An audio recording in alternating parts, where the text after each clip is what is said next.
One of India's major exports can readily be seen in computer science faculties, at information technology events, or among programmers and developers in most parts of the world.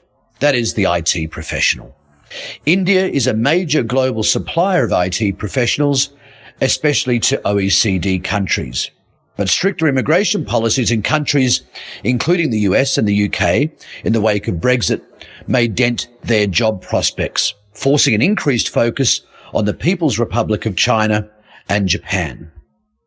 An Asian Development Bank Institute report by Anthony DaCosta of the University of Melbourne found the entire Indian IT industry is estimated to employ directly 2.5 to 3 million people, with another 10 million or so indirectly in low-wage services. But with much of the domestic industry focused on the lower end of the market, going abroad is one of the few attractive options for upward mobility. Restrictive immigration policies mean this is not always feasible. The typical avenue for mobility for Indian IT professionals has been through postgraduate education in the US, followed by employment through employer-sponsored visas. But changes under President Donald Trump threaten this avenue. IT is a significant portion of India's gross domestic product at about 10%. While the Indian economy has been growing at a healthy clip, the share of IT in India's GDP has been growing even faster, suggesting that the global outsourcing market has come to rely on India's technical capabilities and, of course, cost advantages. India has about 55% of the $146 billion global software outsourcing market, a significant segment of the country's IT industry, and this is due to a large and relatively inexpensive talent pool.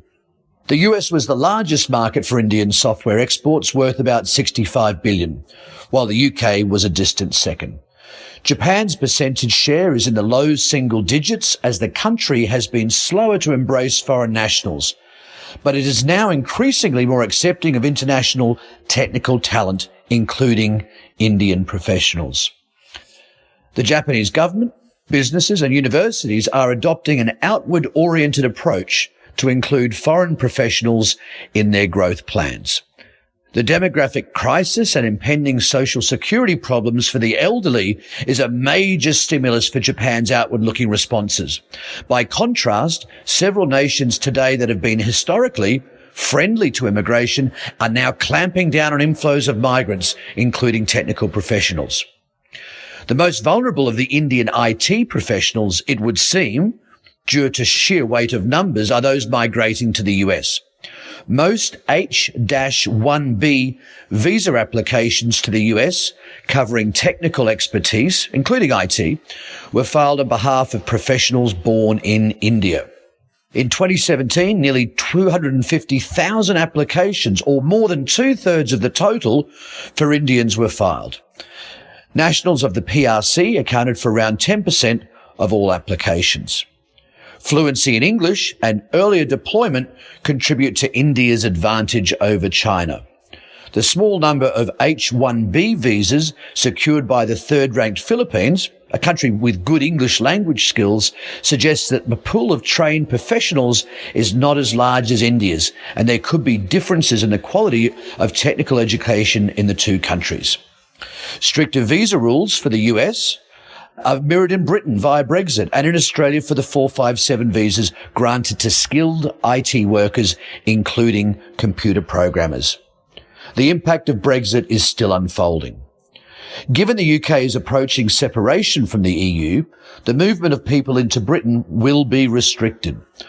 Already, foreign students are shying away from the UK for other destinations, since the government has reduced the number of months students can work in the UK after completing their studies. The US under the Trump administration has been cracking down on immigration through its Reforming American Immigration for Strong Employment Act. The H-1B and L-1 visa sponsors, especially Indian companies, are being checked whether they are paying their Indian employees less than the prevailing wages for local talent. Australia has scrapped its 457 visa program and replaced it with a 2- and 4-year specialised skills visa program. With these measures still unfolding across these countries, all 3 of these countries are exercising what is called a narrow form of economic nationalism, which perceives international migrants and foreign professionals as displacing domestic professionals. In this atmosphere, the international mobility of talent will be dampened, imposing considerable costs on both sending and receiving countries. If these populist nationalist measures are consolidated, the concern is the movement of technical professionals could be slowed down and redirected to other destinations. Not many untapped markets are left: Japan, the PRC, India, the Republic of Korea, Taipei, China, Brazil, and Argentina. Non-Anglophone countries could be the harbinger of redirected flows of technical professionals in the future, provided they also become receptive to foreigners and are not held back by institutional stickiness and cultural xenophobia.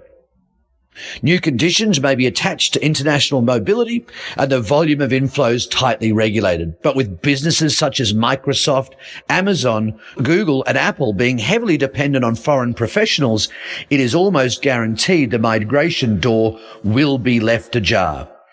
The Indian IT industry needs to rethink its growth strategy by refocusing its energies on the domestic market, relying less on a cheap labour strategy, reducing its undue dependence on export markets, especially the US, and moving away from Anglophone markets as part of its overall diversification strategy.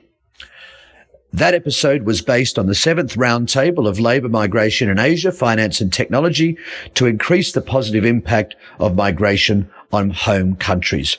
Participants included Jean-Christophe Dumont and Jonathan Chaloff from the OECD, Nilam Barua of the International Labour Organization, and Aladdin Relo, then of the ADBI, who organised the event and produced the report.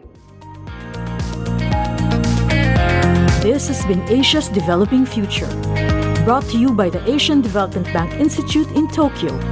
See the show notes for the transcript and related material.